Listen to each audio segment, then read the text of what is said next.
The words Amanda spoke hit me like a slap across the face as she stood there in my son's kitchen, her pristine wedding dress hanging behind her. The best gift would be if you disappeared from our family. She smiled that plastic smile I had grown to permanently hate. Michael nodded in agreement, not even bothering to look my way.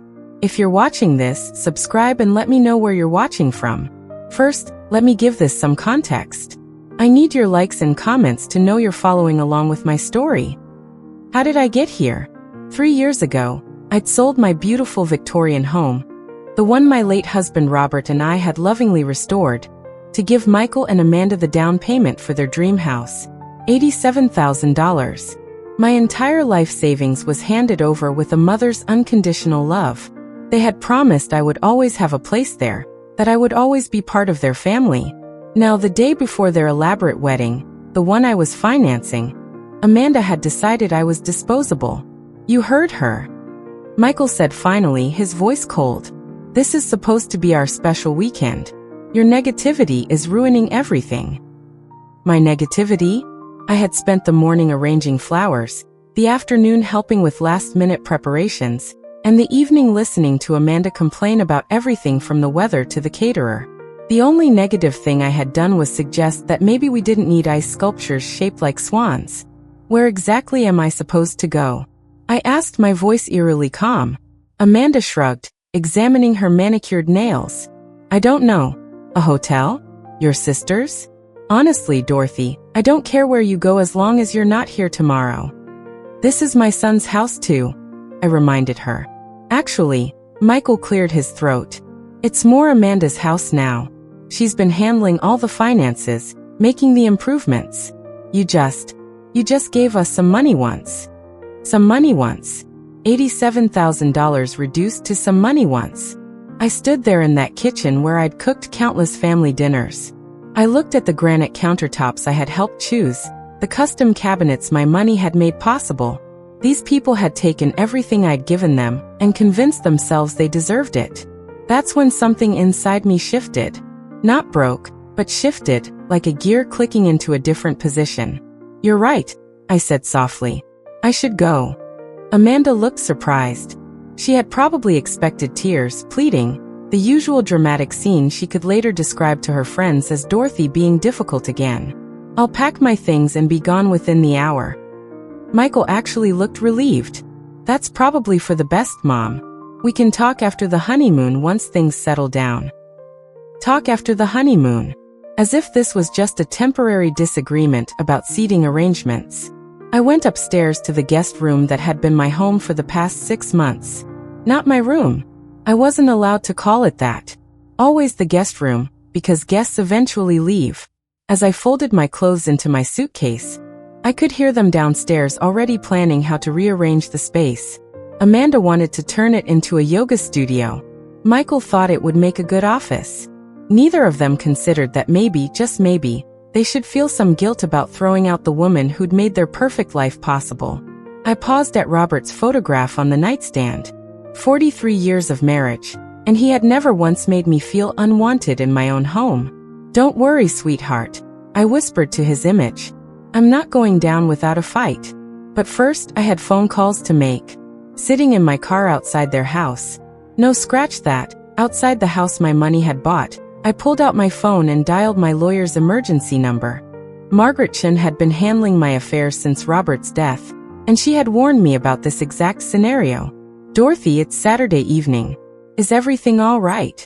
Margaret, I need you to pull the documentation on the house purchase. All of it. A pause. Has something happened with Michael and Amanda? I told her everything. Amanda's ultimatum, Michael's betrayal, the casual way they dismissed my contribution as some money once. Margaret listened without interruption, though I could hear her typing furiously. Dorothy, I've been worried about this for months. The way they've been treating your investment as a gift rather than what it actually was. What do you mean, what it actually was? Another pause, longer this time. You don't remember signing those additional documents? The ones I insisted on after you expressed concerns about Amanda's spending habits. My heart started beating faster. Margaret, please tell me you protected me somehow. Oh honey, the $87,000 wasn't a gift. Legally, it was a loan with your name on the deed as co-owner. Amanda never signed the acknowledgement forms I sent over. In the eyes of the law, you own 35% of that house. I nearly dropped the phone. Are you serious? Dead serious. Amanda kept forgetting to sign the paperwork, and you were so focused on keeping peace in the family that you never pressed the issue. But the mortgage company has you listed as a co-borrower. The deed shows your ownership stake. It's all completely legal and binding. Through the kitchen window, I could see Amanda showing off her wedding dress to someone on video chat, probably her mother. She was laughing, gesticulating wildly, completely oblivious to the conversation that was about to change her life. Margaret, hypothetically speaking, what would happen if I wanted to sell my share of the house? Well, as a co-owner, you'd have every right to force a sale. The other owners would have first right of refusal, of course. They could buy you out at current market value. And if they couldn't afford to buy you out, then the house goes on the market, and the proceeds are split according to ownership percentages. I watched Michael appear in the kitchen window, opening a bottle of champagne, celebrating their freedom from the burdensome mother, no doubt. Margaret, I need you to prepare a notice of intent to sell. I want it delivered first thing Monday morning. Dorothy, are you sure about this? Once we start this process, I've never been more sure of anything in my life. They want me to disappear. Fine, but I'm taking my 35% with me.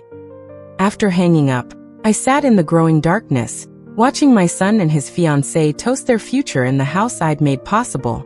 They had no idea that in less than 48 hours, their perfect little world was going to crumble. But first, I had one more call to make. Sunset Gardens Country Club, this is Jessica. Hi Jessica. This is Dorothy Mitchell.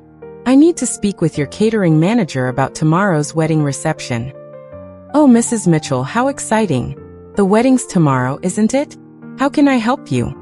I'm afraid there's been a change of plans. I need to cancel the reception. Cancel? But ma'am, it's less than 24 hours away. The food has been prepared. The staff scheduled. I understand. And I'm prepared to pay the cancellation fees. The thing is, I'm the one who signed the contract and put down the deposit. I believe I have the right to make changes. A rustling of papers. Let me check. Yes, the contract is under your name with your credit card information. But surely you want to speak with the bride and groom first. No need. I'm making an executive decision. Please cancel everything. Mrs. Mitchell, with respect, this seems like something that should involve the happy couple.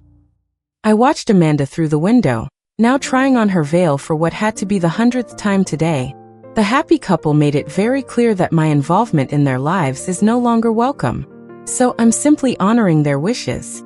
20 minutes later, I was checked into the Hampton Inn across town, ordering room service and feeling something I hadn't experienced in years. The satisfaction of taking control of my own life. My phone started ringing at 11:47 p.m. What did you do? Amanda's voice screeched through the phone so loudly I had to hold it away from my ear. I honored your request, I said calmly, muting the TV in my hotel room. You wanted me to disappear, so I disappeared. The country club called. They said you canceled our reception. Our wedding reception. Dorothy, there are 200 people expecting dinner tomorrow. I'm sure there are. That does sound like a problem. Michael grabbed the phone. Mom, this is insane. You can't just cancel our wedding because you're upset about sleeping arrangements. I didn't cancel your wedding, sweetheart. You can still get married. I just canceled the reception I was paying for. You know, the one that was costing me $14,000. Silence. I'd never mentioned the cost before, always deflecting when they asked about money. I'd let them be their generous mother, while they remained blissfully unaware of the sacrifices involved. $14,000? Amanda's voice was faint now. The reception, the flowers, the photographer, the band. Did you think it was all free? Did you think money just materialized because you two decided to have a fairy tale wedding? But we can't tell 200 people there's no reception, Michael stammered. You're resourceful adults. I'm sure you'll figure something out. McDonald's caters now, I hear. Amanda was crying now. Ugly sobbing sounds that might have made me feel guilty 6 months ago. Now they just sounded like the tantrums she'd been throwing since the engagement started. How could you do this to us? We trusted you. Trusted me? You literally told me to disappear from your family. I'm simply complying with your request. I didn't mean forever, Amanda wailed. I just meant for the weekend. Ah, I see. So I was supposed to psychically understand that when you said permanently, you actually meant temporarily. My mistake. Michael tried a different approach. Mom, please. We can talk about this like adults.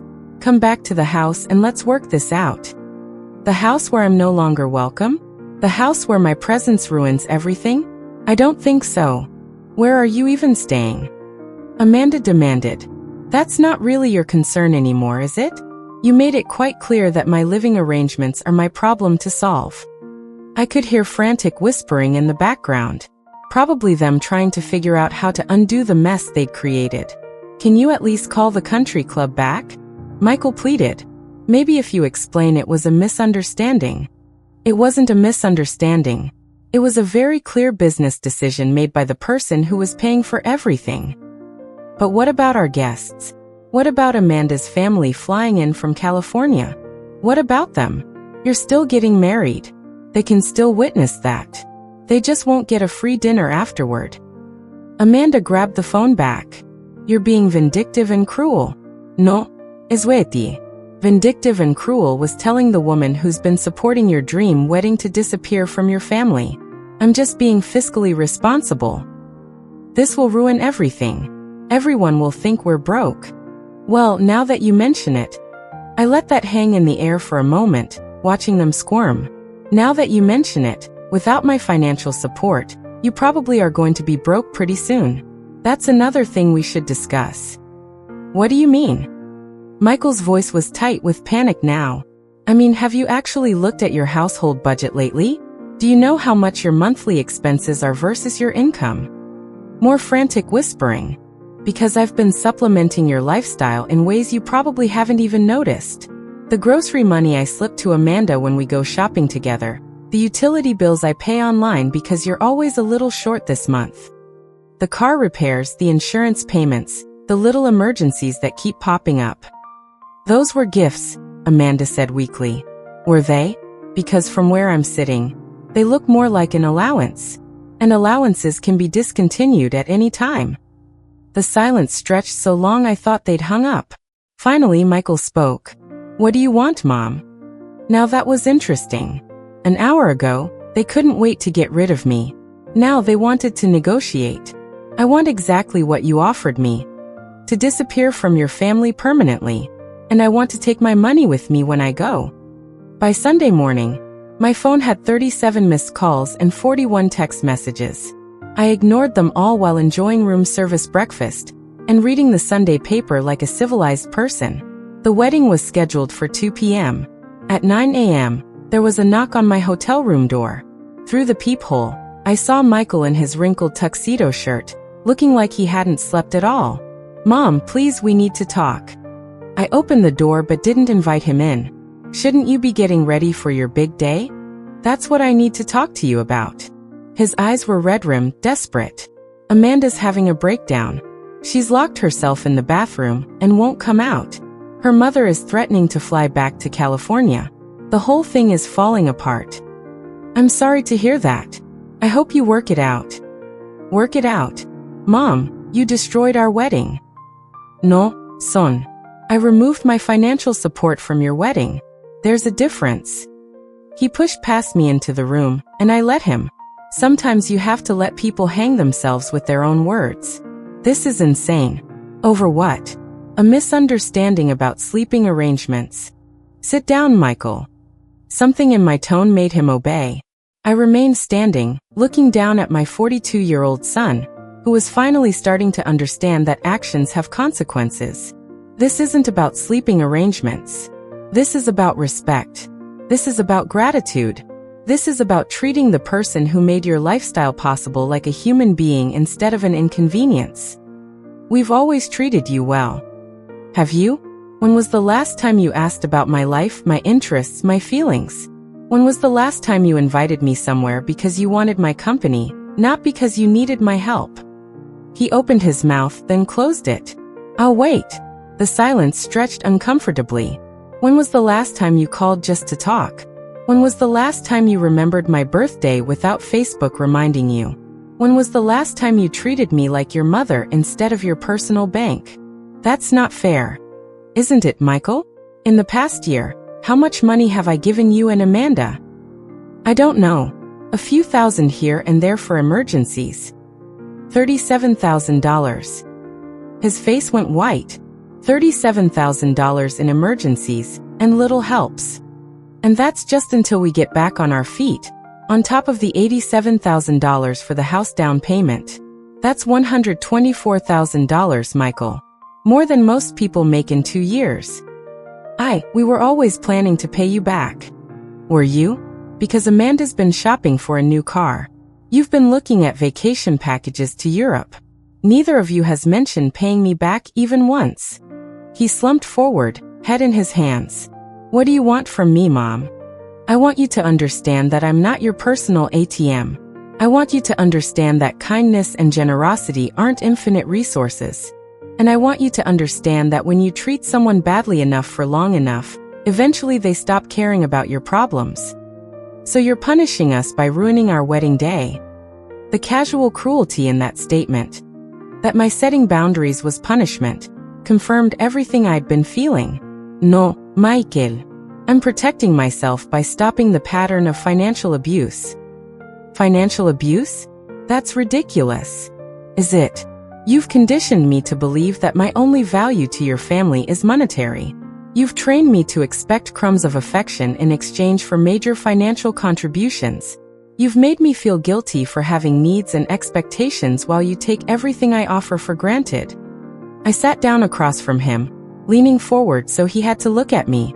Yesterday, Amanda told me the best gift I could give your family was to disappear permanently. And you agreed with her. After everything I've done, everything I've sacrificed, you agreed that I should disappear. She didn't mean it. Yes, she did. And so did you. And you know what? You're going to get exactly what you asked for. He looked up sharply. What does that mean? I smiled. And it wasn't a nice smile. It means you better figure out how to pay for your own lifestyle from now on. It means you better hope Amanda's parents are feeling generous. And it means you better start looking at apartments because the house situation is about to get very complicated. What are you talking about? I'm talking about the legal documents you never bothered to read before your father, and I helped you with that down payment. The ones that make me a co-owner of your precious house. The color drained from his face completely. That's right, sweetheart. I own 35% of your house, and I'm about to put it on the market. Michael stared at me like I had just spoken in ancient Greek. You can't own part of our house. We bought it. With my $87,000 down payment. Yes. Did you think that money just evaporated into the ether? But you said it was a gift. You said you wanted to help us get started. I pulled out my phone and scrolled to Margaret's email from last night. Apparently, my lawyer had different ideas about protecting my investment. Would you like me to read you the relevant legal documents? This is impossible. Amanda would have had to sign something. Amanda was supposed to sign something. She kept forgetting to return the papers. Margaret kept them on file anyway. Michael was shaking now, either from anger or fear. You planned this. You've been planning this whole thing. Oh, sweetheart. If I'd been planning this, don't you think I would have done it before paying for your wedding? The truth of that seemed to hit him. I'd spent $14,000 on a wedding for people who just told me to disappear. If I'd been scheming, I would have pulled the plug months ago. So what happens now? His voice was small, defeated. Now you have a choice. You can buy out my 35% share at current market value, or we can sell the house and split the proceeds. We can't afford to buy you out. The house is worth $300,000 now. 35% of that is over $100,000. I know. I'm good at math. That's why I have money. And you two are always broke. He flinched. We're not broke. We just have a lot of expenses. Michael, your combined household income is $8,000 a month. Your mortgage payment alone is $2,400. Add in car payments, credit cards, utilities, groceries, and Amanda's shopping habit, and you're spending more than you make every single month. How do you know all that? Because I've been making up the difference for the past 3 years. Do you think the money fairy was leaving cash under your pillow? The hotel room phone rang. I answered it while Michael sat there processing his new reality. Mrs. Mitchell, this is Jessica from Sunset Gardens. I have the bride's mother on another line. She's asking about reinstating today's reception. She says she'll pay all the costs if you'll allow us to proceed. I looked at Michael, who was listening with desperate hope in his eyes. That's very generous of her, Jessica, but I'm afraid that won't be possible. Mom, please, Michael started. I held up a hand to silence him. You see, Jessica, there are some family dynamics at play here that make it inappropriate for me to accept payment from other family members for an event I chose to cancel. I understand. Should I tell Mrs. Worth that the cancellation stands? Yes, please. And Jessica, send my final bill to this hotel. I'll settle up everything I owe for the inconvenience. After hanging up, I turned back to Michael. Amanda's mother was willing to pay $14,000 to save your reception. She's been planning this wedding for months. She invited half her country club. How nice for her. Too bad her daughter couldn't manage to be civil to the person who was originally paying for everything. Michael pulled out his phone. I need to call Amanda. We need to figure out what to do about the house. Go ahead. But Michael, when you talk to your wife about our new arrangement, make sure she understands something. He looked up from dialing. I'm not the same woman who walked out of your house last night. That woman was desperate to keep peace in the family at any cost. This woman is done being taken advantage of. You're really going to force us to sell our home? I'm going to exercise my legal rights as a co-owner. What you do with that information is up to you. He left without another word, probably to deliver the worst news of Amanda's life on what was supposed to be the happiest day. 20 minutes later, my phone rang again. Dorothy. Amanda's voice was barely recognizable through her tears. We need to talk. No, sweetie. We really don't. You made it very clear yesterday that talking to me wasn't something you were interested in doing. I was upset. I was stressed about the wedding. I didn't mean what I said. Of course you were upset. It must be exhausting pretending to tolerate someone you obviously despise. I don't despise you, Amanda. In the 3 years since you moved into the house I bought for you, you've never once thanked me. Not once. You've never asked about my life, my interests, my health. You've never invited me to anything unless you needed me to babysit or bring food or write a check. That's not true. When was the last time you called just to see how I was doing? Silence. I'll save you the mental effort. Never. You've never called just to check on me. But you're Michael's mother, your family. Yesterday, you told me the best gift I could give this family was to disappear permanently.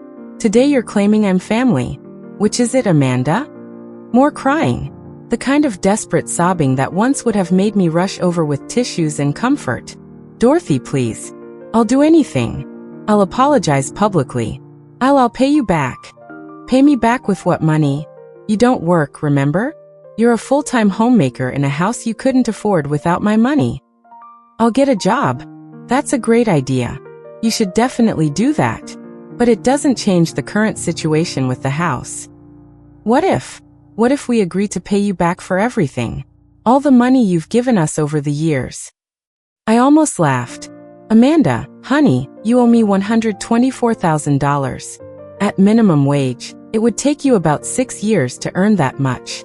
And that's assuming you never spend money on anything else. The silence that followed was the sound of reality finally sinking in. By 4 p.m., they'd called 16 more times. I'd answered exactly none of them. Instead, I was sitting in the hotel restaurant enjoying a lovely late lunch and watching the local news coverage of a wedding disaster at Sunset Gardens. The reporter didn't mention names, but the footage of Amanda in her wedding dress, crying on the country club steps was pretty unmistakable. Excuse me, aren't you Dorothy Mitchell? I looked up to see a woman about my age with perfectly styled gray hair and kind eyes. She looked familiar, but I couldn't place her. I'm sorry. Do we know each other? Barbara Worth. Amanda's mother. She gestured to the empty chair across from me. May I? This should be interesting.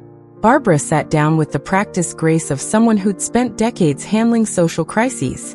I wanted to thank you. That wasn't what I'd expected. Thank me. For showing my daughter who she really is.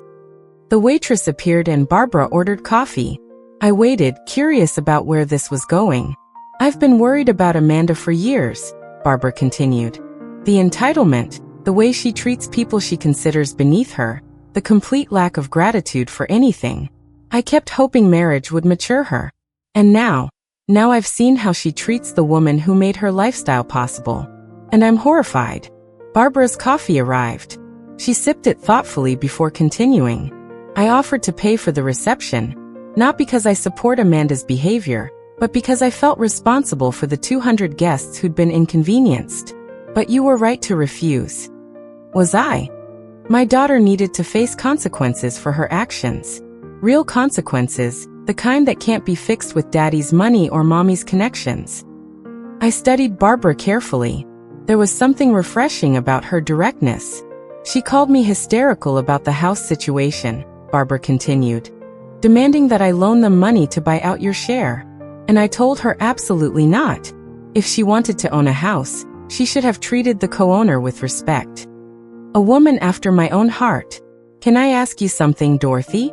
What's your endgame here? Are you planning to force the sale? I'd been wondering that myself. Honestly, I haven't decided.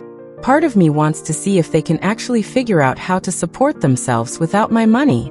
Part of me wants to sell the house just to watch their perfect little world crumble. And the other part remembers that Michael is still my son despite everything. Barbara nodded.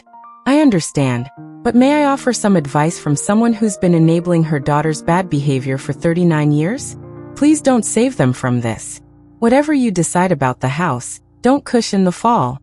Amanda has never faced real consequences for treating people badly, and it's turned her into someone I barely recognize as my daughter. She reached into her purse and pulled out a business card. I'm flying back to California tomorrow. If you ever want to talk to someone who understands what it's like to love an ungrateful child, call me. After Barbara left, I sat alone with my thoughts and my phone, which was still buzzing with increasingly desperate messages. The truth was, I hadn't decided what I wanted my endgame to be. I'd been reacting, protecting myself, asserting boundaries, but now I needed to figure out what came next. The nuclear option was forcing the sale. Michael and Amanda would have to find an apartment, probably in a much less desirable part of town. They'd finally understand what it meant to live within their means. The merciful option was offering to sell them my share for less than market value, maybe what I'd actually put into the house. They'd still struggle, but they might be able to keep their home. The spite option was holding on to my ownership stake indefinitely, collecting my share of the property taxes and any improvements while watching them squirm every month. As I sat there weighing my options, my phone rang again. This time, it wasn't Michael or Amanda. Mrs. Mitchell, this is Detective Rodriguez with the Virginia Beach Police Department. I'm calling about a report we received regarding financial elder abuse. My blood went cold. I'm sorry. What? We had a call from someone claiming that family members have been financially exploiting you, and that you might be experiencing cognitive decline. They're requesting a welfare check. Those manipulative little snakes. Detective Rodriguez, I can assure you that I'm in full possession of my mental faculties. In fact, I'm probably thinking more clearly than I have in years. That's good to hear, ma'am. But we do need to follow up on these reports. Would you be available to meet with me tomorrow morning? I looked around the hotel restaurant at the normal people living their normal lives, and felt a surge of pure fury at my son and daughter-in-law's latest manipulation. Absolutely, detective. In fact, I have quite a lot I'd like to discuss with you about financial abuse, just not the kind my family reported. After scheduling the meeting, I sat back in my chair and smiled. If Michael and Amanda wanted to play hardball, I was more than ready to pick up the bat.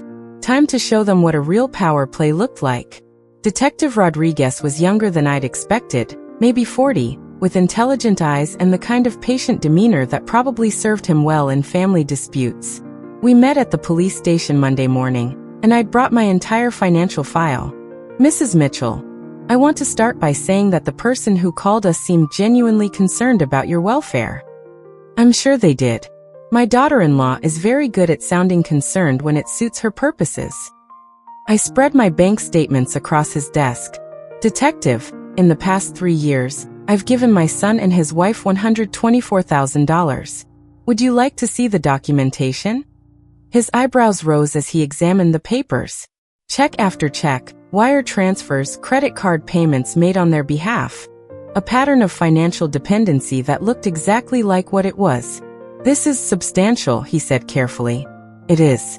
And yesterday, when I finally set some boundaries about how they treat me, they decided I must be mentally incompetent. I pulled out my phone and played the voicemail Amanda had left at 3 a.m. Dorothy, this is insane behavior.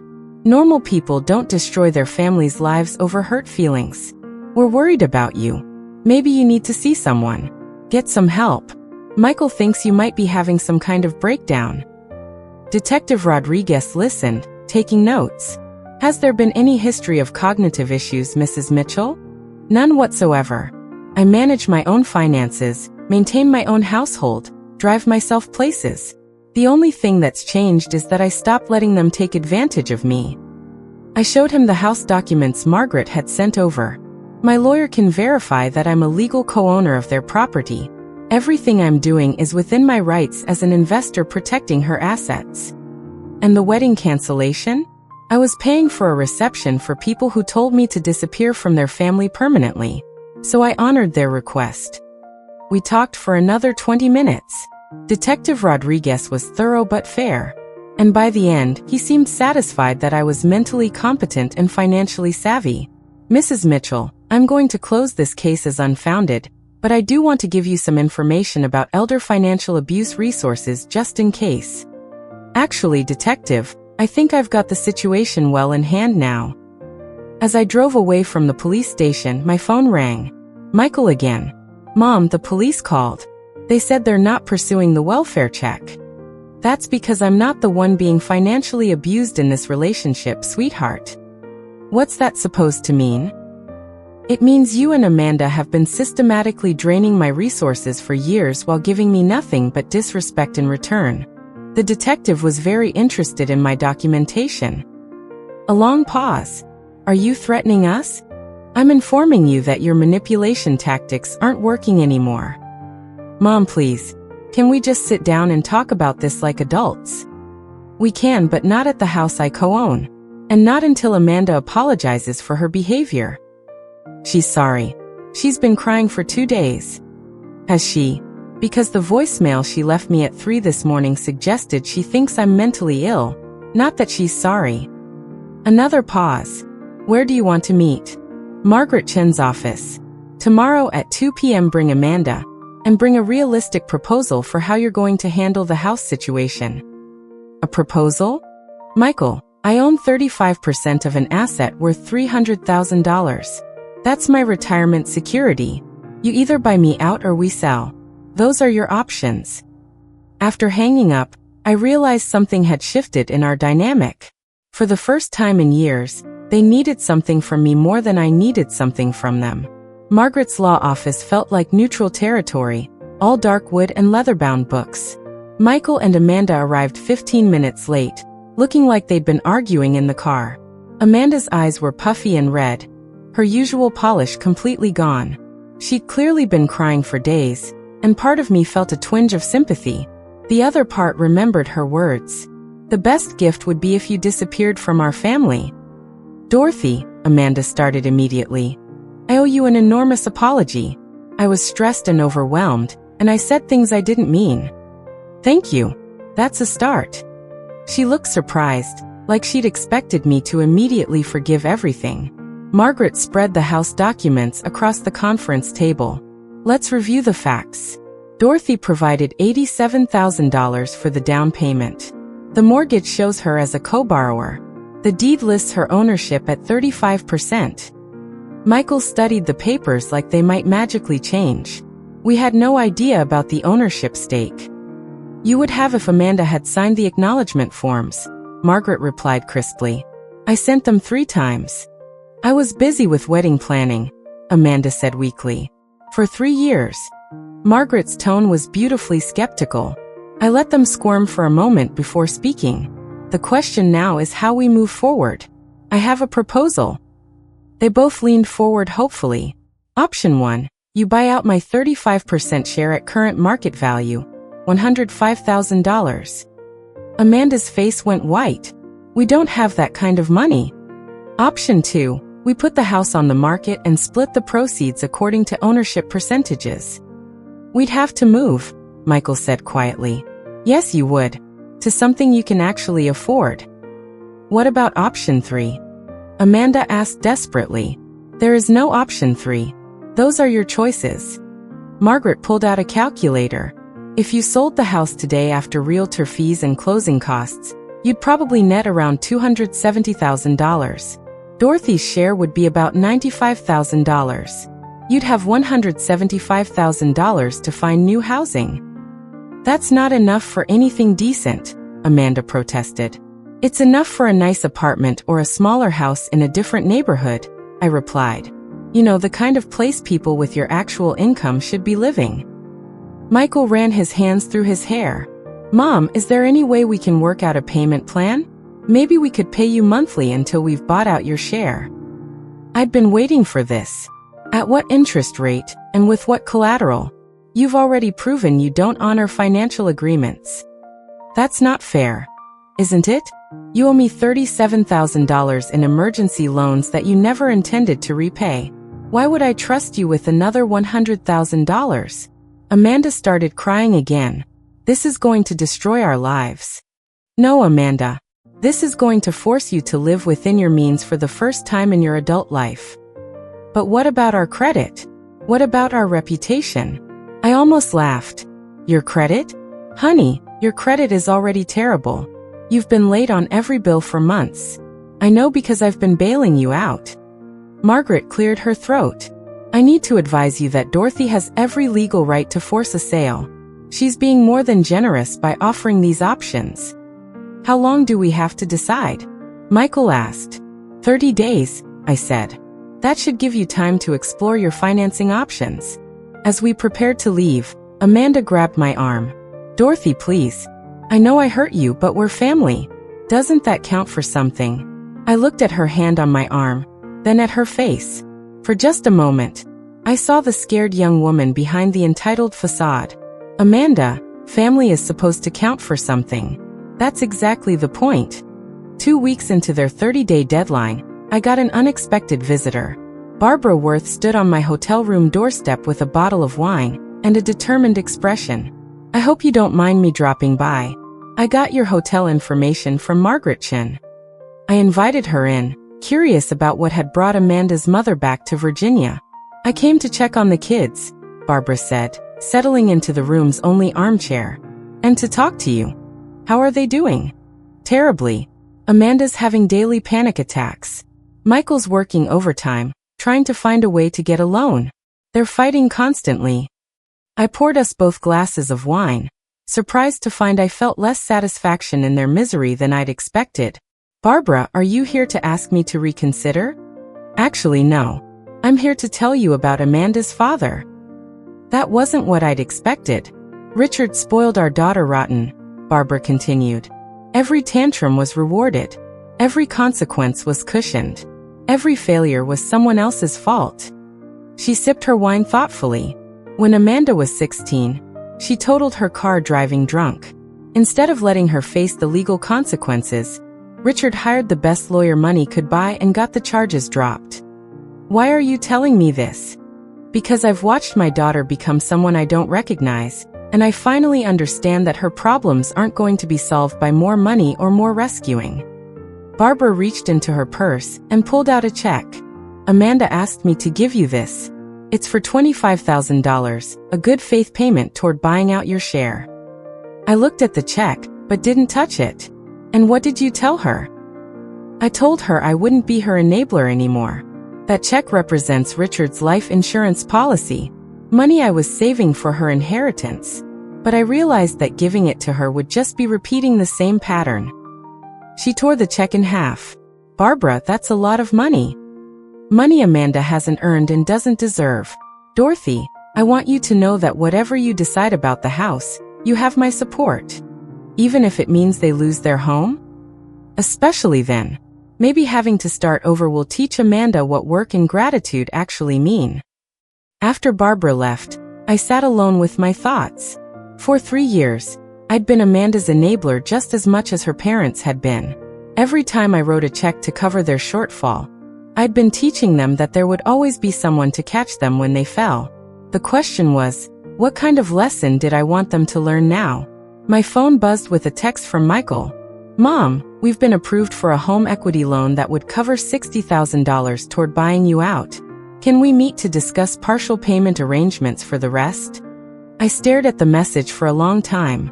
They were trying, which was more than they'd done in years, but a home equity loan meant going deeper into debt, not learning to live responsibly. I typed back. We can discuss it, but I want to see a complete household budget and a realistic plan for paying off all your debts, not just mine. His response came immediately. Anything you want, Mom. We just want to make this right. For the first time since this whole thing started, that sounded like progress. The budget meeting was enlightening in the worst possible way. Michael and Amanda spread their financial documents across Margaret's conference table like evidence of a crime, which in a way they were. Okay, I said, reviewing their monthly expenses. You spend $400 a month on restaurants. We both work long hours, Amanda said defensively. Sometimes we're too tired to cook. You don't work at all, Amanda. I mean, Michael works long hours. I moved down the list. $300 a month on Amanda's clothing budget. I need to look professional for social events. What social events? You don't have a job. Amanda's face was getting red, but I continued. $200 on premium cable and streaming services. $150 on Amanda's gym membership that you use maybe twice a month. $800 a month in credit card minimums for what appears to be shopping and vacation debt. Michael was adding numbers on his phone calculator. Mom, I know it looks bad. It looks like you're living a lifestyle that requires about $12,000 a month when you bring home $8,000. But with the home equity loan, we could pay off the credit cards and reduce our monthly expenses significantly, Amanda said hopefully. I looked at Margaret, who was taking notes with professional detachment. Amanda, you'd be borrowing against the house to pay off credit card debt. What happens when you run up the credit cards again? We won't. We've learned our lesson. Have you? Because I don't see any significant changes in this budget. You're still eating out constantly, still maintaining expensive memberships you barely use, still treating shopping like a hobby. Michael leaned forward. What would you want to see, Mom? What would convince you that we're serious about changing? Finally, the right question. I want to see a budget that reflects your actual income. I want to see you cooking at home, canceling unnecessary subscriptions, and Amanda getting a job. A job? Amanda looked horrified. Yes, a job. You're 39 years old with a college degree. There's no reason you can't contribute to the household income. But Michael makes good money. Not good enough. Apparently, since you've been supplementing it with my money for 3 years. Margaret cleared her throat. Dorothy, what exactly are you proposing? I'd been thinking about this for days. Here's my offer. You can buy out my share for $75,000 instead of the full market value of $105,000, but there are conditions. They both perked up. First, Amanda gets a job within 60 days and maintains it for at least 2 years. Second, you sell one of your cars and use the proceeds to pay down debt. Third, you stick to a realistic budget with no restaurant meals, no unnecessary shopping, and no new debt for 2 years. How would you monitor that? Michael asked.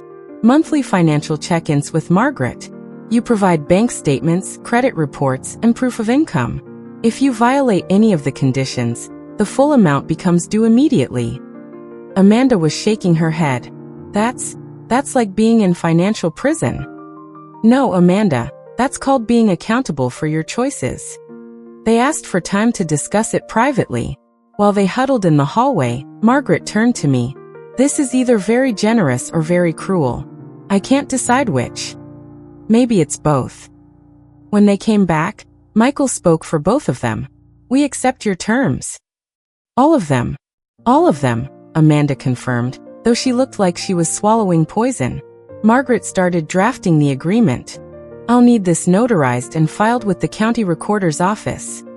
As we finalized the paperwork, I watched my son and daughter-in-law sign away their financial freedom for the next 2 years. Part of me felt victorious. Part of me felt sad that it had come to this, but mostly I felt like I was finally teaching them a lesson their parents should have taught them decades ago. Actions have consequences, and family isn't a free pass to treat people badly. 6 months later, I was sitting in my new apartment, a lovely 2-bedroom place in a senior community with a pool and walking trails, when Amanda called with surprising news. Dorothy, I got the promotion. Amanda had started working as a receptionist at a dental office, and apparently she'd been good enough at it to move up to office manager. That's wonderful, honey. How do you feel? Exhausted, she laughed. And it was the first genuine laugh I'd heard from her in years. But also proud. I never knew I was good at organizing things. You always were. You just never had to use those skills before. There was a pause. Dorothy, I owe you an apology. A real one, not the panicked one from Margaret's office. I'm listening. I was horrible to you for years. I treated you like an ATM, and then got angry when you had feelings about it. I told myself you were just being dramatic, but the truth is I was entitled and cruel. I set down my coffee cup, surprised by how much her words affected me. What changed your mind? Having to work for money instead of just asking for it. Realizing how hard it is to save even $100 when you're paying your own bills. Understanding what you sacrificed to help us. And Michael, he's getting there. He still thinks you were too harsh, but he admits we needed to change. Through my window, I could see other residents working in the community garden. I'd signed up to help with the spring planting next week. How are things between you two? Better. Actually, we're talking more now that we're not constantly stressed about money. We cook together. We take walks instead of going shopping. It's nice. I'm glad. Dorothy, would you like to come to dinner sometime? Nothing fancy. Just homemade spaghetti and maybe some conversation that isn't about money. I thought about it. The old Dorothy would have said yes immediately, desperate to restore the relationship. The new Dorothy had learned to protect her boundaries. I'd like that, but let's start with lunch in a public place. Baby steps. Of course, whatever you're comfortable with. After we hung up, I sat quietly for a while, processing how different this conversation had felt from all the others. Amanda had sounded like an adult, taking responsibility for her actions, not a child making excuses. Maybe the lesson had finally taken. My phone buzzed with a text from Barbara Worth. Heard about Amanda's promotion. Thank you for not giving up on her. I texted back. Thank you for not bailing her out. Sometimes the kindest thing you can do for someone is let them face the consequences of their choices. Sometimes love means saying no. And sometimes the best gift you can give someone is the opportunity to discover who they really are when no one's there to catch them. I'd spent 3 years being their safety net. And in doing so, I'd robbed them of the chance to develop their own strength. When I finally pulled that net away, they'd learned to fly. Not because they wanted to, but because they had to. And maybe that was the most valuable lesson of all. Outside my window, the sun was setting over the walking trail where I'd signed up for a seniors hiking group.